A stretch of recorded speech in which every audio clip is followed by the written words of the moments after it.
دستاسو پښتو حیا راته معلومه ده نن با صاحب آباد کې کنونشن کوو ټول دې ته وایم لر او بر یا هر یو ګیروشې دي چې کوم دی صاحب آباد ته ځان رارسوي زه به ته ملي څه خبره ضرورت نشته چې په روغه مو پرېږدي قانون لاس کې اخیستلو یې ضرورت نشته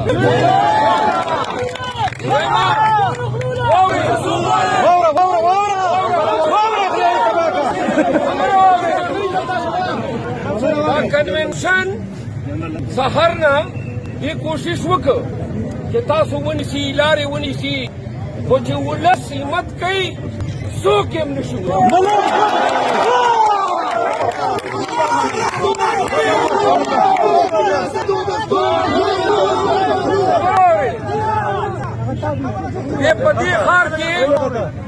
په دې ښار کې زه نن 23 کاله مخکې جج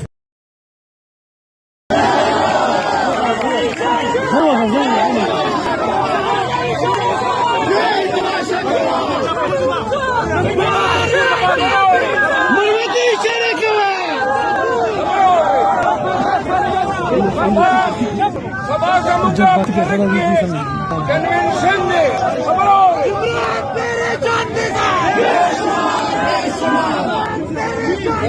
Thank you.